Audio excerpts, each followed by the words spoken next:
Buenas noches. Dios les bendiga. Bueno, buenas tardes todavía, ¿no?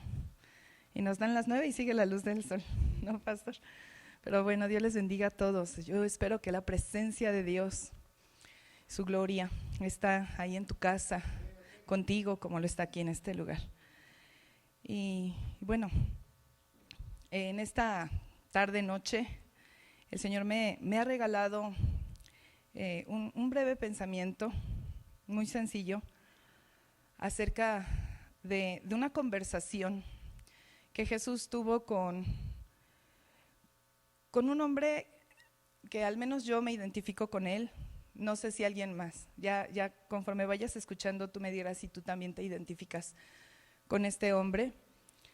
Pero el Señor me mostraba y me decía, es muy semejante a ti.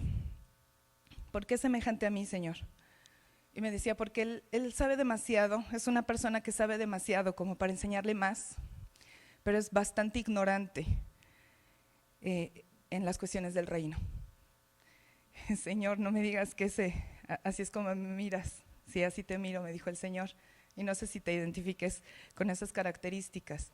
Te estoy hablando de la conversación que Jesús tuvo con Nicodemo.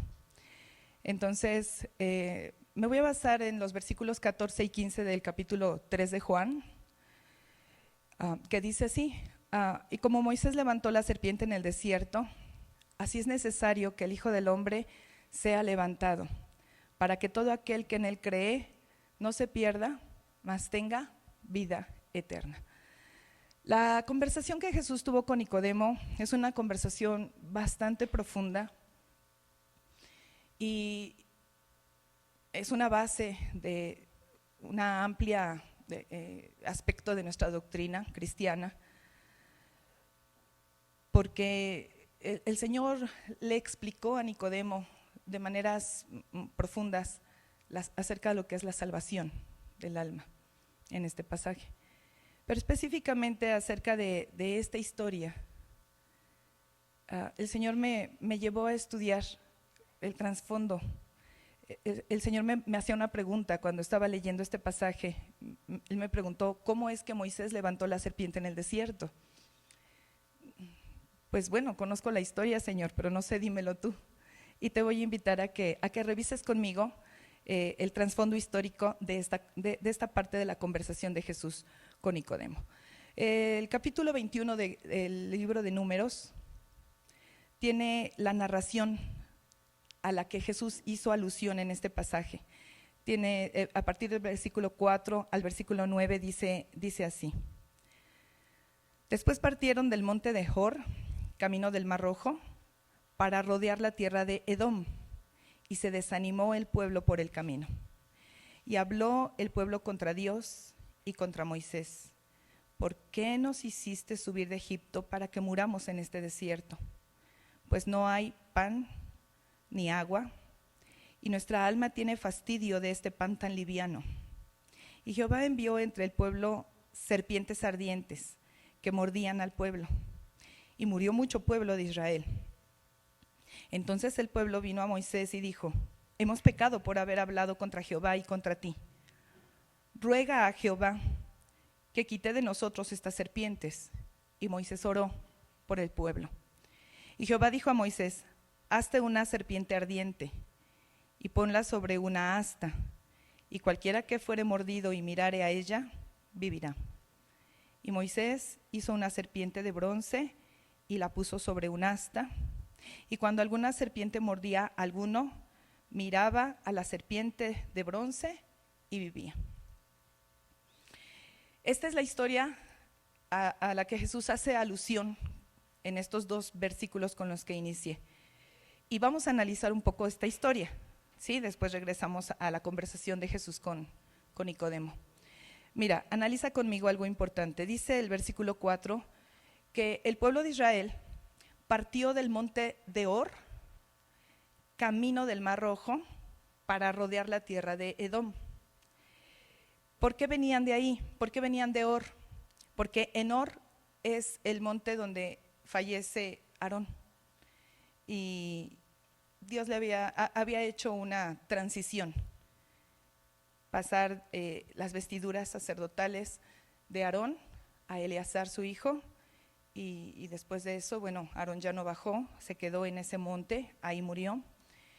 Y entonces viene el pueblo completo, viene de esta situación, y dice que vienen camino del Mar Rojo para rodear la tierra de Edom.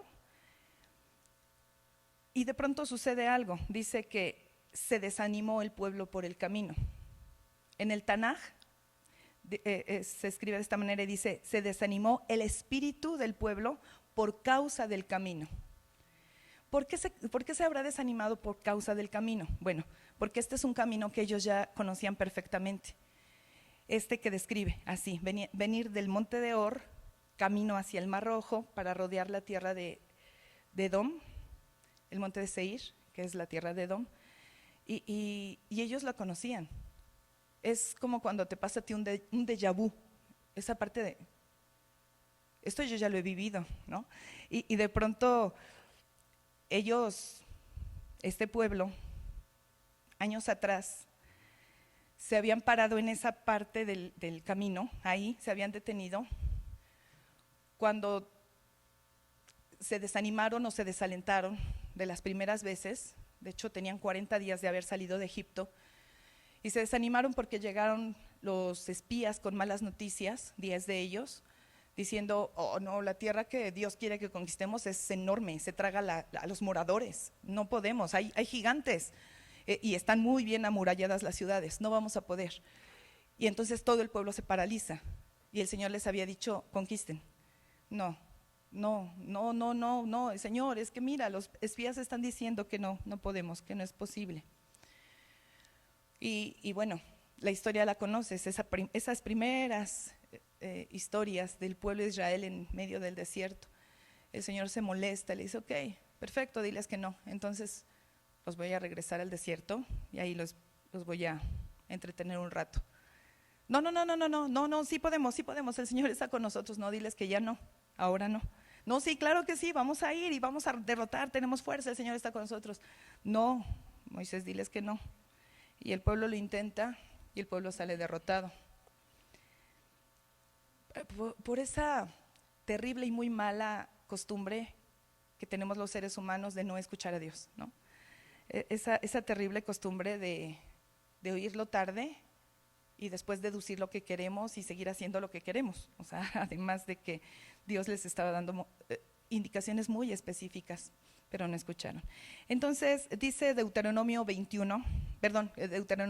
1, dice, luego volvimos, después de esto que te estoy platicando, de esta derrota, volvimos y salimos al desierto, camino del Mar Rojo, como Jehová me había dicho, y rodeamos el monte Seir por mucho tiempo.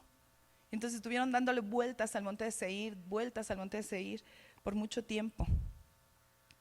Así que, obviamente que cuando ya en Números 21, que es lo que estamos leyendo, ellos de pronto vienen de Monte Or, fueron básicamente a despedir a Aarón, vienen caminando, de pronto el camino se les hace conocido. Por aquí, oh sí. Y yo quiero que te pongas en la situación del pueblo, en la cantidad de veces que a ti y a mí nos ha sucedido que de pronto te tienes que volver a enfrentar ante una situación que creías olvidada, sobre todo una situación de derrota, una situación humillante, ese tipo de situaciones vergonzosas que dices, bueno, pero ya quedó en el pasado, ¿no? Ese tipo de dolor que dices, bueno, pero esa relación ya se fue. Y de pronto te tienes que volver a encontrar con esa situación, otra vez te topas con la persona, otra vez tienes que estar en medio de eso que creías olvidado. ¿Y cómo te sientes? Así se sintió el pueblo. Dice que se desanimó el espíritu del pueblo a causa del camino. ¿Cuántas veces me decía el Espíritu de Dios? ¿Cuántas veces me preguntas, Señor, cuántas veces me vas a tener que pasar por este punto? Otra vez la enfermedad, otra vez escasez, otra vez tengo que enfrentar este tipo de burlas, otra vez. Y muchas veces me decía el Señor, me preguntas esta parte, ¿cuántas veces me vas a hacer pasar por este mismo punto? Así el pueblo, por eso es que encontró de pronto desánimo. Pero ante su desánimo, de pronto el pueblo recurre a una actitud ya conocida. Ya conocida. Tú y yo que hemos leído el Antiguo Testamento sabemos cuál era la actitud recurrente, la reacción recurrente, reactiva del pueblo cuando se sentía oprimido, cuando se sentía mal, cuando se sentía que las cosas no salían como quería. ¿Cuál era la actitud reactiva del pueblo? Versículo 5. Y habló el pueblo contra Dios y contra Moisés. Digo, capítulos antes tú lees continuamente que habló contra Aarón y contra Moisés, pero acuérdate que acababan de ir a dejar a Aarón a Hor, entonces pues ya no estaba Aarón, entonces contra Dios y contra Moisés. El Señor me mostraba algo importante, la palabra Dios en este pasaje en particular, en el original es Elohim. Elohim no solamente nos habla del Dios Todopoderoso, cuando tú encuentras, por ejemplo, que habla de jueces, que habla de gobernantes, de gente que representa a Dios en autoridad, muchas veces vas a encontrar el vocablo también Elohim. Elohim no solamente se refiere a Dios Todopoderoso, muchas veces vas a encontrar esta parte que es la Biblia, se traduce Elohim también como jueces, como gobernantes, como autoridades. Y el Señor me mostraba y me decía que para el pueblo de Israel ya era costumbre, ya era fácil, era parte de su naturaleza y parte ya de su mecanismo de respuesta, quejarse o hablar en contra de Elohim. Y este Elohim bien podría ser Moisés, Aarón, sus jueces, sus gobernantes, Dios, da igual. El punto es quejarte, porque pues, tu autoridad tiene que escuchar tu demanda, ¿no? Porque tu autoridad tiene que entender que lo que estás viviendo y lo que estás pasando pues no es algo que te agrada. Esa era la posición del pueblo. Y el Señor me mostraba y me decía que muchas veces, iglesia, esta iglesia, la de estos tiempos, no me refiero solo a Betel, esta iglesia que estamos viviendo en estos tiempos, estamos consintiendo y estamos permitiendo en nuestro corazón que haya una actitud que levante el rostro en contra de Elohim. Y a lo mejor de pronto tú y yo decimos, yo contra Dios no me levanto. Y el Señor me mostraba y me decía, todo tipo de autoridad está puesta por Dios. Y cuando tú y yo de pronto nos ponemos con rostro altanero, retado, que reta a una autoridad, la que sea, la que se llame, piensa en tus autoridades. Yo pienso, por ejemplo, inmediatamente mi autoridad es mi esposo, mi autoridad es mi pastor, mis líderes, mi autoridad en mi trabajo pues son mis clientes inmediatos. Cuando tú tienes este tipo de actitud en contra, me decía el Señor, aún en contra del presidente, pero es que no se merece mi respeto, te levantas contra Elohim, te levantas en contra de una autoridad que Dios ha puesto y que finalmente es su voluntad, y por lo tanto pues te levantas contra la voluntad de Dios. Dios me mostraba eso y me decía que esta es una reacción instintiva, natural, te decía reactiva, finalmente es una actitud reactiva, y decimos tú y yo, pues bien humana, ¿no? Pues es normal, es natural, pero el Señor me mostraba que la actitud que asumía el pueblo, así de hablar en contra de Dios, en contra de Moisés, en contra de las cosas que estaba viviendo, esa reacción, porque es que las circunstancias me recordaron y que ya estoy fastidiado, que por aquí yo ya pasé muchas veces y que ya basta, ¿no? O sea, ya fueron bastantes años, no es lo que yo esperaba.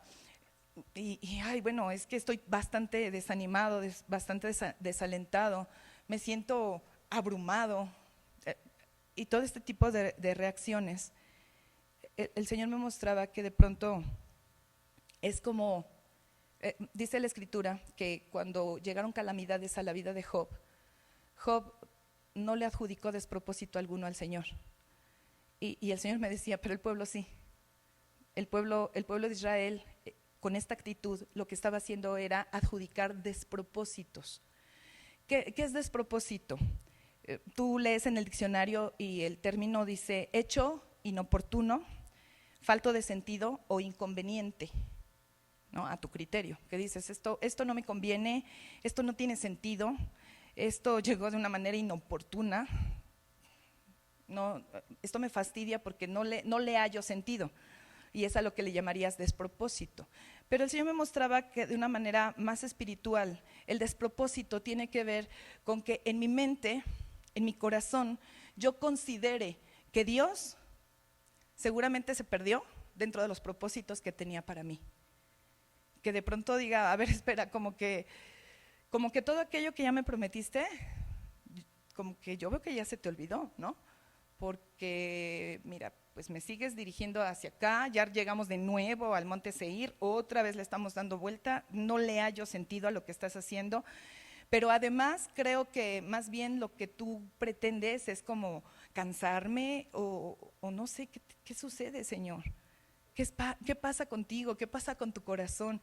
Y el Señor hablaba a mi corazón y me decía que cuando levantamos despropósito, que además ni siquiera es algo que expresamos, simplemente está ahí en nuestra mente, una cierta abrumación, un cierto malestar, un enojo, una molestia. Volteo, veo a mi hermano y digo, Señor, o sea, a él sí le tienes muchas ganas de bendecir, a mí no. ¿Qué está sucediendo? ¿Tienes favoritos? O como todo ese tipo de pensamientos, todo ese tipo de oleaje de pensamientos internos, me decía el Señor que de pronto lastima su corazón de padre, porque Dios es bueno, porque Él jamás tendrá despropósito para ninguno de nosotros. La Escritura es muy clara cuando dice que Él es el autor de la vida, que si hoy tú y yo estamos vivos, es porque Él lo ha elegido. Y si acaso tú y yo hemos tenido que padecer determinadas pérdidas como salud, enfermedad, a lo mejor nuestra economía ha sido tocada, algún familiar, a lo mejor pérdidas físicas, alguna persona que ha muerto, también Él es el autor y todo tiene propósito. Que nada se sale de sus propósitos eternos y que sus propósitos son buenos, siempre. Dice la Escritura que puedes comprobar que su voluntad es perfecta, agradable, buena. Pero el punto es que nuestra mente humana muchas veces no lo cree y entonces adjudicamos a Dios despropósitos. Le tildamos maldad que no tiene. Le adjudicamos a su corazón propósitos equivocados, según nuestro entendimiento, según nuestra naturaleza humana, pero jamás su naturaleza divina. Dice la Nueva Traducción Viviente, en ese mismo versículo que te estoy leyendo, el 5, que comenzó a hablar contra Dios, el pueblo, contra Dios y contra Moisés. ¿Por qué nos sacaron de Egipto para morir aquí en el desierto? Se quejaron, usa el término quejarse. Y el Señor me decía que queja es una actitud parecida, o bueno, prima hermana de la inconformidad, que cuando tenemos una actitud quejosa o inconforme, no es más que espero darme a entender, el poder consecuentar lo que mis sentidos físicos perciben de lo que yo llamo realidad. Espero darme a entender. Cuando mi temperamento, por ejemplo, mi temperamento en particular tiende a ser un temperamento sumamente quejoso, sumamente quejoso. Hay temperamentos que no. Quizá habrá personas que de pronto son más optimistas y dicen, no, la vida te da un limón, genial, haz limonada. Hay personajes así. Habemos personajes a lo mejor que tenemos un temperamento más negativo, más depresivo, que de pronto dices, oh, la vida me dio un limón, bien, la vida la trae contra mí, ¿no? Y de pronto esa actitud quejosa o inconstante o inconforme, el Señor me decía, está basada en una percepción que consiente en tus sentidos. Es decir, el pueblo en ese momento estaba viendo, él veía. Yo veo que estoy en las mismas circunstancias. Yo veo, yo escucho que las cosas no cambian, que las cosas están empeorando. Yo veo, yo percibo, yo escucho, yo entiendo que lo que me rodea está mal y no va a mejorar. Y entonces el Señor me mostraba que muchas veces, iglesia, cuando tú y yo que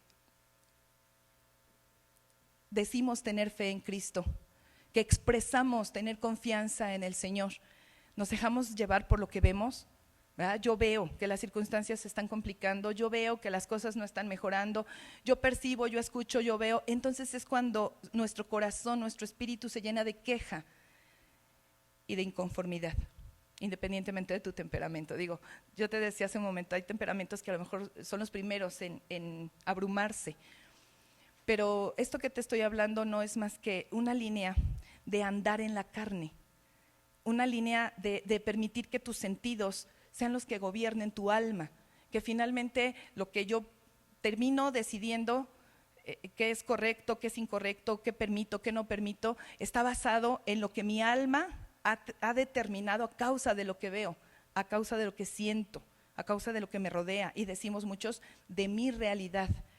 No soy negativo, soy realista, decimos algunas personas. Pero el Espíritu de Dios me mostraba en este pasaje en particular que la iglesia no nos podemos dar el lujo de ser almáticos, que la iglesia no nos podemos dar el lujo de dejarnos llevar por los sentidos físicos, por valorar o evaluar nuestras circunstancias y llamarles realidad a aquellas cosas que mis ojos y mis oídos ven. No puedes, me decía el Espíritu de Dios, porque finalmente ellos, ¿qué veían? Ellos veían, aquí no hay pan, aquí no hay agua, es un desierto. En el desierto no hay pan y en el desierto no hay agua, en el desierto no hay nada y estamos en el desierto. Y quizá de pronto su lógica quejosa decía, pues es que es una realidad, ¿no? En el desierto no hay nada, ¿qué quieres? Me abruma el camino, me molesta, me enoja, no quiero más este camino. Pero sus sentidos físicos nublaban los sentidos espirituales que el Señor quería y estaba ejercitando en este pueblo. Mira, dice 1 Corintios capítulo 10, versículos 1 al 4. Porque no quiero, hermanos, que ignoréis que nuestros padres, refiriéndose a este grupo de personas, a estas personas que estamos analizando en el desierto, nuestros padres todos estuvieron, escucha esto, bajo la nube, y todos pasaron en el mar. ¿Te acuerdas cuando Dios abre el mar en dos grandes muros de agua y ellos pasan en seco en medio?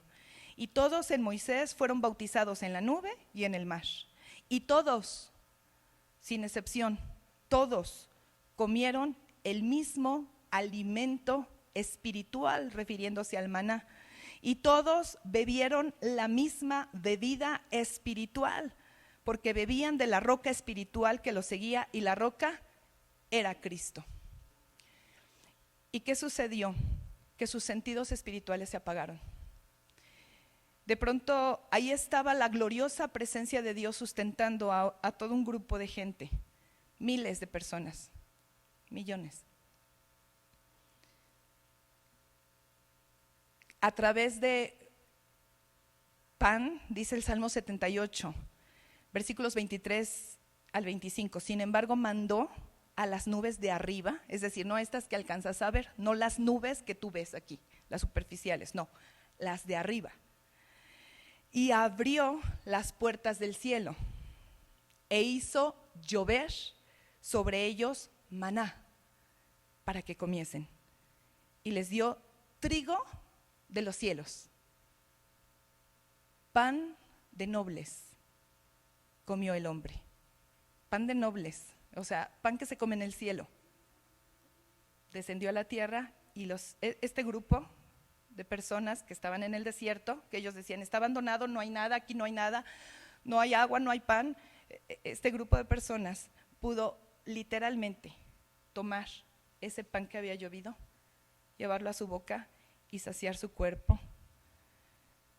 Dice aquí, les envió comida hasta saciarlos. Habían estado rodeados de la gloriosa presencia de Dios. ¿Quién alimentaba a este pueblo? La presencia de Dios. ¿Quién le calmaba su sed? La presencia de Dios. ¿Quién lo cubría en medio del día a través de una nube para que no se acalorara? La presencia de Dios era esa nube. ¿Quién en la noche les resplandecía para que no tropezaran y ardía para que no se congelaran en el desierto? La presencia de Dios por medio de una columna de fuego. ¿Quién estaba alrededor de ese grupo de personas? Personalmente Dios. Dios personalmente, su gloriosa presencia estaba ahí. Y estaba ahí porque su líder Moisés le había dicho, si tú no vas con nosotros, yo no los llevo. Y el Señor le dijo, te voy a mandar un ángel, ¿estarás bien? No, entonces no. Entonces no salimos, entonces no vamos, entonces no voy a ir si tú personalmente no vas conmigo, si tu gloria no está conmigo. Por lo tanto, todo esto que describe tanto Corintios, Salmos, que describe la escritura, no es más que la gloriosísima presencia de Dios rodeando a todo ese grupo de personas que tenían los sentidos espirituales apagados. ¿Por qué? Porque sus sentidos físicos estaban bastante bien despiertos para poder decir que la realidad que los rodeaba no era más que una nefasta y terrible realidad que no querían. Al punto que dice la escritura, en la Reina Valera, dice, nuestra alma tiene fastidio de este pan tan liviano, refiriéndose al pan de nobles, al pan que había llovido, que Dios había abierto ventanas del cielo para hacer llover y que no era del hombre comerlo, era de nobles, era de habitantes del cielo, pero había descendido para este pueblo, para sustentarlo, y de pronto se dio la libertad de este pueblo de decir, pan liviano. En el Tanaj dice, nuestra alma está hastiada del pan que se arruina, porque si te acuerdas era un pan que tenían que recoger diario, y diario preparar y diario consumir, porque si lo guardaban para el siguiente día se agusanaba o simplemente no estaba, y el sol lo desbarataba, todo lo que sobraba lo desbarataba. Qué pan tan liviano que se arruina. Nueva Traducción Viviente dice, detestamos este horrible maná. La traducción del Nuevo Lenguaje lo traduce de esta manera, ya estamos cansados de esta comida desabrida. Y en la Nueva Biblia de las Américas dice, detestamos este alimento tan miserable. Wow. Cuando miserable es un término que ocupamos para algo totalmente despreciable. Y esa era la actitud del pueblo. Mientras caminaba en el desierto bajo la cobija, el cuidado, el sustento y la protección de su glorioso Dios.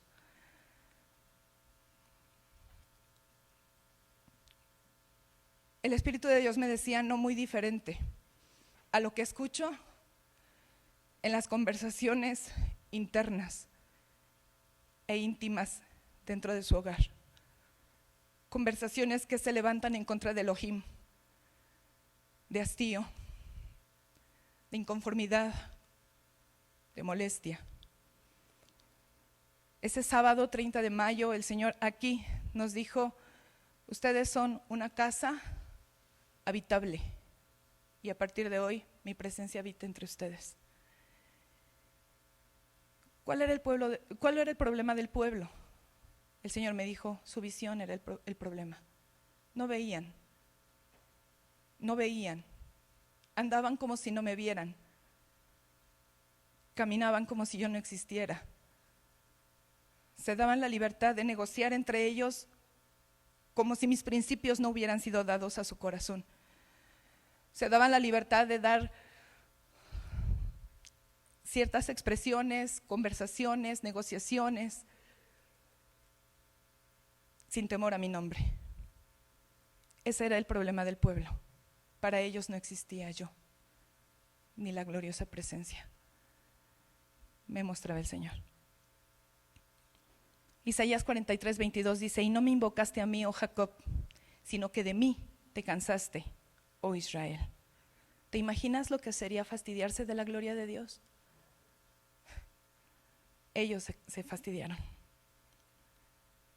Se fastidiaron de la presencia, de la mismísima presencia de Dios. ¿Por qué? Porque sus sentidos ambicionaban cosas diferentes a lo que Dios les estaba ofreciendo. Sus sentidos, ¿te acuerdas? Hace un momento te decía, son los sentidos físicos los que te hacen determinar si este camino es aborrecible o no. Son tus sentidos los que te hacen determinar si lo que estás oyendo es algo que te gusta o no, si lo que estás viviendo es algo que deseas vivir o no. Son tus sentidos, son mis sentidos los que me dibujan en mi mente una determinada realidad, le llamo yo. Pero el Señor me decía, esto no es más que una lucha en tu mente, en donde tú tienes que decidir qué creer. ¿Vas a creer la realidad que tienes frente a tus ojos físicos o vas a decidir por la verdad? Decía, Señor, ¿qué diferencia hay entre la realidad y la verdad? La realidad es aquello que tú con tus sentidos te dibujas a ti mismo. Esa es tu realidad, eso es lo que tú crees que existe alrededor de ti. No puede ser, este COVID nos está arruinando nuestra economía, este encierro ya se tiene que acabar, tenemos que salir, oye, no me va a llover pan del cielo. Eso es tu realidad. O tu verdad, me decía el Señor. Juan 14:6, el Señor Jesucristo dijo, yo soy el camino, la verdad y la vida. La verdad es la revelación que Dios hace de sí mismo y de su voluntad al pueblo. Esa es la verdad. El pueblo tenía una verdad, y la verdad es que todos esos años habían ellos estado en el desierto bajo la sombra del Omnipotente, y la gloriosa presencia de Dios los sustentaba. Esa es su verdad, aunque su realidad no era algo que ellos hubieran querido. Por lo tanto, versículo 6 dice, y Jehová envió entre el pueblo serpientes ardientes que mordían al pueblo. Y sabes, iglesia, el Señor me decía, Jehová envió entre el pueblo, no es un desquite, como muchas veces lo percibimos nosotros en nuestra mente humana, y como quizá nuestra naturaleza humana lo haría, ¿no? Entonces, entonces ahí va el desquite. No, Jehová envió entre el pueblo serpientes ardientes, significa que llegó el momento en que este pueblo atrajo, con su actitud atrajo. ¿Por qué? Porque estas serpientes ya estaban en el desierto. Las serpientes ardientes son parte del desierto, de hecho. Y en Deuteronomio, cuando Moisés hace una recapitulación de todo ese viaje, le dice que en ese desierto no había más que serpientes ardientes. Las serpientes ya estaban, no aparecieron de la nada, ya estaban en el desierto. Sin embargo, la actitud obstinada, quejosa, incrédula del pueblo atrajo que de pronto entraran las serpientes y entonces los atacaran, los mordieran. Y dice aquí que murió mucho pueblo a causa de eso. Señor, ¿qué son las serpientes ardientes? De acuerdo a lo que me estás mostrando, le pregunté. Y él me dijo, serpiente definitivamente en la Biblia es Satanás. Y serpiente ardiente porque la mordida y el veneno que inyectaban estas serpientes o que inyectan de estos lugares arden tanto que pareciera fuego. Y me decía el Señor que cuando yo, acuérdate que inicié diciéndote que es una conversación entre Jesús y Nicodemo, un hombre que me está representando a mí. Y no sé si a ti, realmente no sé si a ti, pero a mí sí. Conmigo habla esta palabra. Y él me decía, ¿sabes? Cuando tienes una actitud así, inconforme, una actitud quejosa, tan natural en ti, me decía el Señor, tan natural en tu temperamento, que te abrumas tan rápido y terminas quejándote y reclamándome cosas que a tu parecer son justas, lo único que logras es atraer que Satanás venga y muerda tu vida.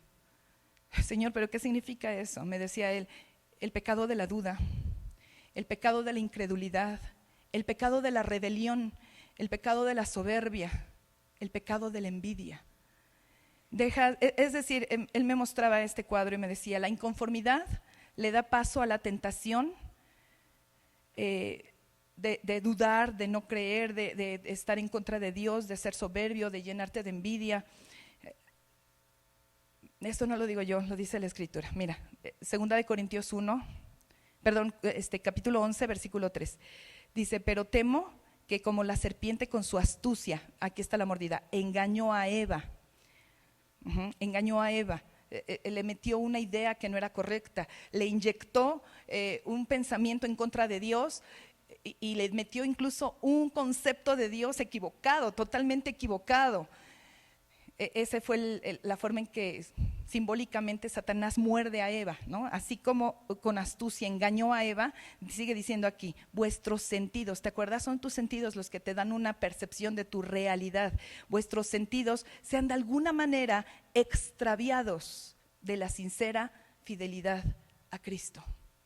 Porque quizá cuando tú y yo escuchamos, oye, hay que pedirle perdón a Dios de nuestras soberbias, hay que pedirle a Dios perdón de nuestra incredulidad, de nuestro corazón endurecido. Probablemente tú y yo, o no sé tú, yo volteo y digo, oh, sí que tiene que pedirle perdón a Dios, mi hermano y mi hermana. Ellos son los que tienen que pedirle, mira nada más, qué gente tan soberbia, Dios perdona a mis soberbios hermanos. Sin embargo, el Espíritu de Dios hablaba a mi corazón y me decía, ¿sabes? Y precisamente es tu falta de arrepentimiento la que le da la oportunidad a Satanás de venir y morder en ti y llenar tu corazón de todo este tipo de veneno ardiente, que lo único que logra es matarte. O bien dice aquí, desviar o extraviar tu sincera fidelidad a Cristo. Observa que esto no se lo está hablando a gente que no conoce a Cristo, no se lo está hablando a gente que nunca ha sido fiel ni sincero con Cristo. Me lo está hablando a mí, a gente, personas que somos de Dios y que lo amamos y que sinceramente le hemos dicho, Señor, mi vida es tuya. Y este es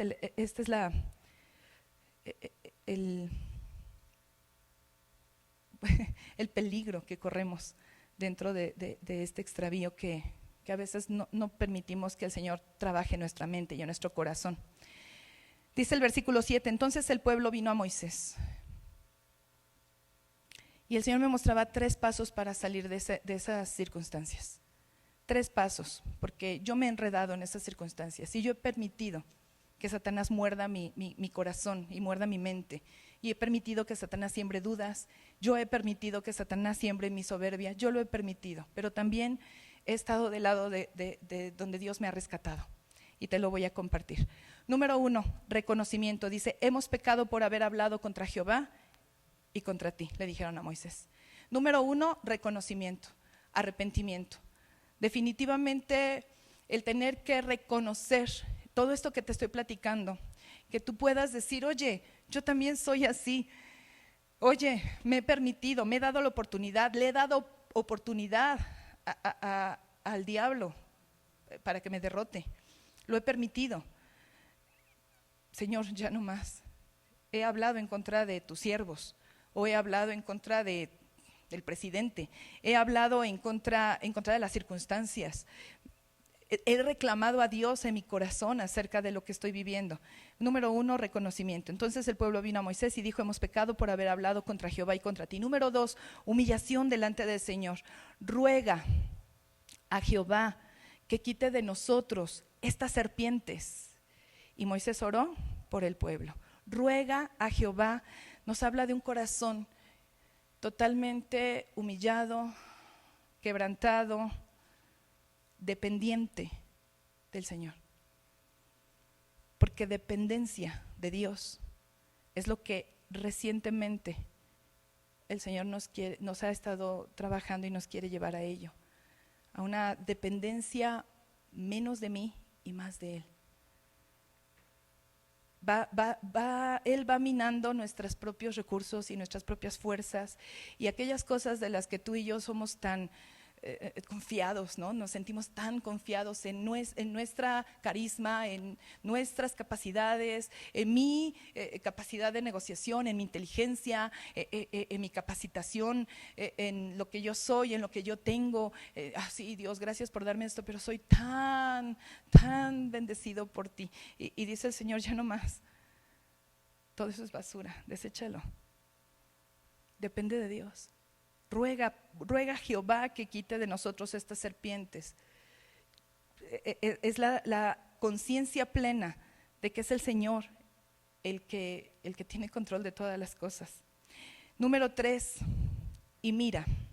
No sé si los chicos de música me puedan ir acompañando. Mira a la provisión de Dios.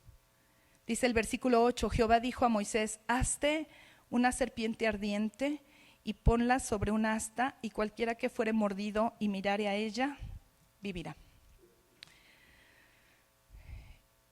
No era la serpiente, porque si pudiéramos adjudicarle a la serpiente de bronce que Moisés levantó algún poder mágico, eso se llamaría hechicería e idolatría. No era la serpiente, era el simbolismo de lo que esa serpiente muchos años después sería cumplido. ¿Te acuerdas? Te dije que inició todo esto en una conversación entre Jesús y Nicodemo. Nicodemo representa a todas aquellas personas que tenemos bastante conocimiento de Dios, bastante experiencia en Él, al punto que incluso somos maestros y podemos voltear y decirle a alguien, ven, conoce a Dios, mira, y al menos podemos esgrimar un poco la Biblia para poderle leer algunos pasajes básicos. Nicodemo es la representación de esas personas fervorosas que pueden entender, porque Nicodemo cuando se acercó le dijo a Jesús, sabemos que vienes de Dios, porque nadie puede hacer lo que tú haces si no estuviera Dios con él. Es ese tipo de personas que podemos tener una comprensión espiritual, que podemos tener agudeza y decir, esto no es normal, esto es de parte de Dios. Y sin embargo, a pesar de que tenemos tanta habilidad y tanta experiencia en el Señor, un día tienes que venir a lo secreto, quizás en lo oscuro todavía, y presentarte ante Jesucristo y decirle, o escucharle decir, te es necesario nacer de nuevo. O sea, pero ¿cómo? Estás hablando conmigo, te es necesario nacer de nuevo. Y no porque quizá no seas salvo, sino porque necesitas mirar arriba, las cosas de arriba. Dice la Escritura, si pues, Colosenses, si pues habéis resucitado con Cristo, buscad las cosas de arriba, donde está Cristo sentado a la diestra de Dios. Poned la mira en las cosas de arriba, no en las de la tierra. ¿Sabes por qué? Porque para esta tierra tú ya moriste, habéis muerto, y por lo tanto ahora tu vida está escondida allá arriba, con Cristo, en Dios. Y entonces la esperanza, la fe de lo que sea tu porvenir, ¿verdad? Lo que sea que vaya a suceder en este momento, en unos minutos, el día de mañana o dentro de 10 años o 100, no está en las cosas que sucedan en esta tierra ni en lo que tú y yo llamamos realidad. Están allá, en las cosas eternas y en lo que Él llama verdad. Poner la mira en las cosas de arriba, no en las de la tierra, porque han muerto a esta vida, ¿verdad? Y vuestra vida está escondida en Cristo Dios. Y cuando Cristo vuestra vida se manifieste, entonces ustedes también serán manifestados con Él en gloria. Mira la provisión de Dios. Cuando los israelitas eran mordidos, solamente bastaba, dice el versículo 9, con que ellos voltearan y miraran lo que a distancia significaba Jesucristo crucificado. Crucificado para sentenciar el pecado, la muerte, la mentira, para limpiar tu corazón y mi corazón de soberbias, de vanidades, de envidias, de prioridades mal acomodadas. Esa era el simbolismo de la serpiente en el asta. Jesucristo clavado, pagando por aquello que tú y yo algún día habríamos de cometer, pero aún sigue aún sigue corriendo la sangre de Jesús para limpieza de nuestros pecados, para limpieza de nuestra mente, de nuestra conciencia, de nuestro ser. Aún sigue corriendo. Te voy a invitar que ahí donde estás, medita un poco lo que acabas de escuchar. Si tú me dices, no se identifica conmigo, yo no soy esa persona, seguro no lo eres. Qué bueno. Pero si hoy el Espíritu de Dios pudo hablar un poco a tu corazón, mira la cruz, mira a Jesús. Cierra tus ojos, mira las cosas de arriba. Habla con Él, así como Nicodemo, ahí en tu intimidad, búscalo. Habla con el Salvador. Cantamos.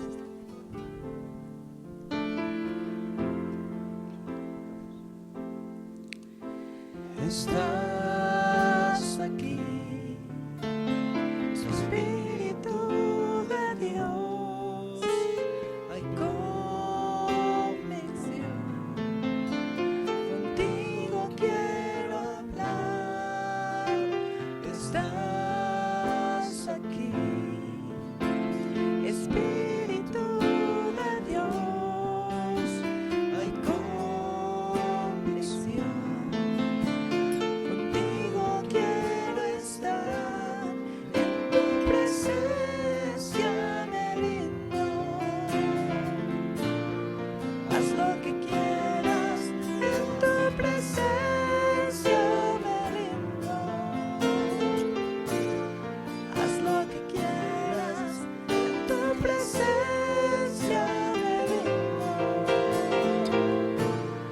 Haz lo que quieras. Mira, ya lo dijiste con una canción. Ahora te voy a invitar, por favor, tómate unos minutos, solo son breves minutos. Ahora te voy a invitar que tú llames, invoca al Espíritu de Dios, porque Él no está alejado por allá. Tendríamos que abrir la ventana de los cielos, no. Él está cerca de ti. De hecho, si tú eres un creyente, Él vive dentro de ti. Así que dile, ven, quiero tener comunión. Quiero estar convencido plenamente que tú eres lo que quiero en esta tierra. Ven, dile al Espíritu de Dios, ven, hablemos. Conversa conmigo, platica conmigo, escudriña mi corazón, nos decía el domingo. ¿Cuántos de nosotros podríamos estar preparados para decir, escudriñame, mírame?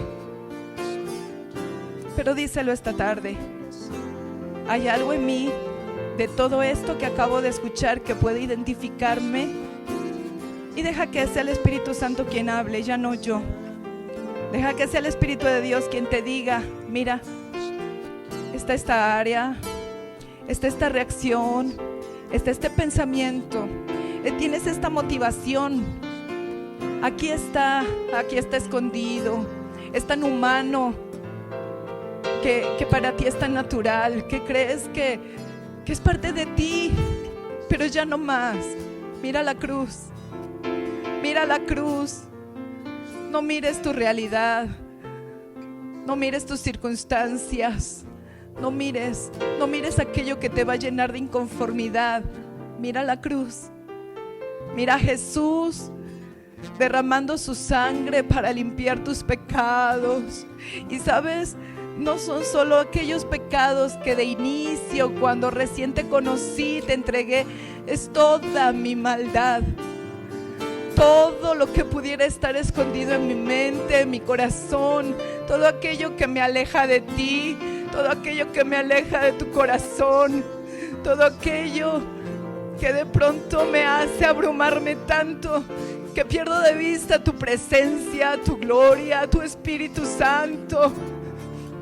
Aquellos pensamientos que me han hecho decir en mi corazón, sí, qué bonita la gloria de Dios, pero esta es mi realidad.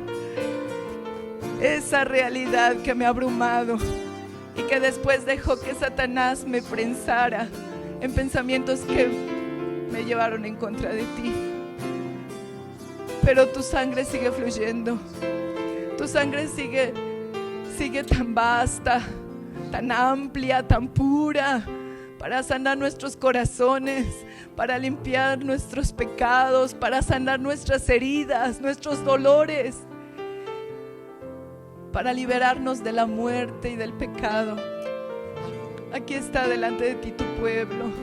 Ajusta nuestra mirada, Señor, que en este transitar que estamos realizando no veamos desierto ardiente donde no hay ni agua ni pan, sino que realmente nuestros sentidos espirituales se afinen y seamos capaces de ver tu gloria, tu presencia con nosotros en medio de la adversidad, ahí en medio del problema, de la dificultad. Ahí, Señor, donde muchos de mis hermanos tienen dolores físicos, ahí, Señor, yo te pido que manifiestes tu presencia, tu gloria, tu espíritu, bendiciendo, edificando, transformando, fortaleciendo su fe, restaurando sus vidas, nuestras vidas, Señor. Bendice a tu iglesia, bendice a tu gente, bendícenos a todos. Que esta palabra, Señor, así como tú me la mostraste a mí, yo haya podido tener la capacidad de mostrársela a tu iglesia y que pueda ser de edificación, que pueda ser de bendición para los que oyen, en el nombre de Jesús hermoso.